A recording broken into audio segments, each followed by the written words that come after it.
Nous sommes à Gordes dans le Vaucluse, et c'est en compagnie de son maire Richard Kitaev que je suis pour une interview sur la culture.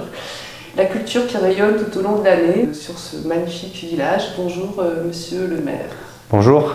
Ce village est classé le plus beau village de France et puis depuis 2-3 ans je crois classé plus beau village du monde. Comment on se sent quand on est maire de ce rayonnement culturel, patrimoine? On a souhaité avec l'équipe municipale développer l'axe culturel depuis quelques années et donc on a effectivement lancé plusieurs festivals et plusieurs initiatives culturelles. Une initiative culturelle mais qui rayonne toute l'année, c'est vraiment une volonté que vous avez souhaité mettre en place avec cette ouverture notamment du château qui débute, en fait qui est ouvert de janvier à décembre tout simplement. Notre leitmotiv c'est faire un village vivant toute l'année et donc c'est pour ça qu'on a développé par exemple l'offre culturelle du château qui constitue en quelque sorte le centre de gravité patrimonial et artistique de la ville. On en a fait un monument historique ouvert toute l'année. Alors qu'avant il était ouvert que lors de la saison estivale et donc c'était quelque chose de limité, c'était presque un objet touristique alors que nous on voulait le restituer dans sa valeur de monument central. Donc aujourd'hui de janvier à janvier le château est ouvert avec des offres culturelles, des cycles de conférences, des cycles d'exposition qui sont très différentes puisqu'on peut avoir aussi bien de la photographie, on peut avoir des anniversaires comme celui des 50 ans de Vasarely à Gordes, on peut avoir également de la sculpture, donc il y a toutes sortes d'œuvres artistiques qui voient le jour et qui se développent année après année au château en lui conférant donc une véritable identité artistique. On a pu remarquer que les artistes qui sont invités sont à la fois des artistes qui vivent au-delà de Gordes, mais aussi des artistes qui vivent sur le rayonnement de Gordes. Notre objectif c'est de faire vivre le territoire toute l'année. Donc lorsqu'on a des forces vives artistiques et culturelles à Gordes ou aux alentours, le but c'est de les intégrer à nos programmations et à notre vie culturelle. Donc très naturellement, on contacte régulièrement les artistes et les galeries du territoire. Alors, notamment, il y avait cette très belle exposition sur avec Hans Sylvester, qui est quand même un artiste de renommée internationale et qui vit aussi à Gordes. Cette année, on a Les Peuples du Froid avec Michel Ravicki, qui est aussi un photographe de renommée internationale. Quand on constate qu'il y a des artistes qui ont une dimension culturelle internationale, évidemment, on veut les intégrer dans nos programmations afin de rappeler aussi qu'ils sont issus du territoire, qui sont en quelque sorte une extension du village.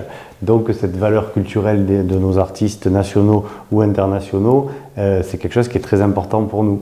Quelque chose qui est très important aussi, c'est le Festival de Gordes, aux terrasses, soirée d'été des terrasses de Gordes. Vous célébrez, je crois, la 41e édition. 41e édition cette année.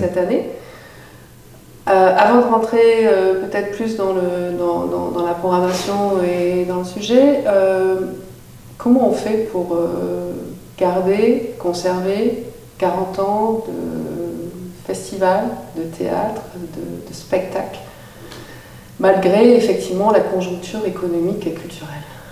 Le maître mot, c'est la transmission. On peut dire qu'effectivement, les fondateurs du festival, il y a plus de 40 ans maintenant, ils ont développé effectivement quelque chose d'original. Sans doute, à l'époque où ils l'ont créé, ils se sont dit que ça ne durerait pas 40 ans. Et effectivement, aujourd'hui, le but d'une municipalité, c'est de toujours soutenir les activités culturelles. Et effectivement, malgré les difficultés économiques qui ont pu être réelles ces dernières années, il y a de nombreux festivals partout en France qui ont été arrêtés. Nous, on a vraiment souhaité prioriser l'offre culturelle et le maintien de nos véhicules artistiques de base, par exemple ce festival des soirées d'été, où effectivement depuis 41 ans cette année, nous avons des activités de musique, de théâtre, parfois de danse, au Théâtre des Terrasses, qui est un véritable écrin minéral.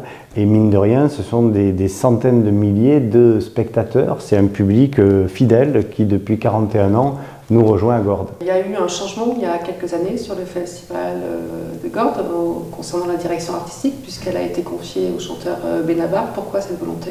Alors, à la base, j'avais proposé à Benabar de prendre la présidence du festival parce que, en tant que Gordien d'adoption, je le connais bien et j'ai toujours constaté qu'il était très attaché à notre village et donc je lui ai proposé effectivement s'investir dans notre programmation culturelle.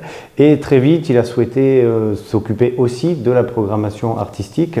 Et ça, c'est une réussite puisque cette année, on a déjà tous les spectacles qui sont pleins. Donc je crois que c'est une bonne nouvelle. Concernant la programmation justement qui est proposée, quel est votre regard? Est-ce que c'est une programmation qui s'adresse à tout le monde finalement? Le but de la programmation du festival, et ça je pense que ça date pas d'hier mais depuis toujours, et c'est un peu le cas pour tous les festivals, c'est que ça s'adresse à tous les publics et qu'elle soit assez universelle. Donc il y a toujours chaque année des personnes qui nous disent qu'ils auraient aimé un artiste un petit peu différent, ou telle programmation différente. Mais ça, c'est l'habitude de toutes les programmations. Globalement, on peut dire que chaque année, il y en a pour tous les publics. Puisque cette année, on a aussi bien des jeunes artistes promoteurs comme Thomas Leleu ou Éric Métayer, que des gloires assez anciennes, mais encore présentes, évidemment, comme Sheila ou Nicolas Perrac. Quand on se promène dans les rues, d'ailleurs, toutes les calades ont été refaites, c'est ça? On parle de patrimoine. On est dans le patrimoine, tout à fait, et c'est vrai que cette année, enfin depuis 3 ans, on a lancé un cycle de travaux importants dans le centre-ville où on a refait les calades et les rues patrimoniales typiques de Gordes qui étaient abîmées ou qui n'étaient plus entretenues depuis très longtemps, donc il y avait de nombreuses dégradations. Celles-là, on les a refaites. Et on a aussi lancé un programme d'investissement très ambitieux où on va effectivement supprimer tout le bitume proéminent autour du château qui ne correspond pas à l'image du village sur le fond, pour retrouver notre ADN patrimonial et développer effectivement des places et des placettes de convivialité, de la végétalisation et surtout beaucoup d'éléments de ce qu'on appelle le petit patrimoine qui permettra de valoriser effectivement mètre carré après mètre carré. Alors notamment sur le parvis du château, là où il y a lieu depuis 3 ans, le Salon du Livre, c'est cela? Alors le Salon du Livre a connu en 2025 sa 3e édition. Voilà. Et c'est vraiment 3 succès puisque chaque année on a eu entre 10 et 15 000 visiteurs hors saison touristique, puisque c'était le pari de ce festival, c'était de le développer en dehors de la saison touristique pour montrer que Gordes est un village vivant toute l'année. 25 écrivains chaque année, la plupart du temps nous avons les prix littéraires de l'année, que ce soit le Goncourt, l'Interallié, l'Académie française. Quels sont les noms qui sont passés au Salon du Livre? Nous avons eu David Fonkinos, nous avons eu Mazarine Pinjot, nous avons eu Jacques Attali, nous avons eu toutes sortes d'auteurs chaque année qui représentent vraiment l'actualité littéraire. Avec une invitation assez particulière, celle de Plantu. Cette année, nous avons développé, en marge du Salon du Livre, une exposition. Ça montre que le Salon du Livre, chaque année, il se développe et il a sa propre existence culturelle. Et donc, j'ai proposé cette année à Plantu de venir à Gordes et de nous confier un certain nombre de ses dessins pour habiller en fait le centre-village. Et il a accepté, il a été vraiment très généreux, très disponible. Et donc en plus d'être l'un des invités du Salon du Livre, il nous a effectivement offert tous ces dessins et il nous a chargé ensuite de les prêter à une commune et ainsi de suite à une autre commune pour rendre vraiment vivante cette exposition. Donc c'est une exposition qui va voyager dans la région en fait ou... Voilà, elle va voyager dans la région. Là je suis en train de voir dans quelle commune nous allons pouvoir l'affecter la prochaine fois. Et puis ensuite, nous allons choisir chaque fois. Mais ce n'est pas forcément dans la région, ça peut être sur tout le territoire national. Quel est le symbole de cette exposition pour vous? Je crois que Plantu a ce rapport extraordinaire avec la liberté d'expression, qui chez lui n'est pas conformiste ou n'est pas politiquement correcte.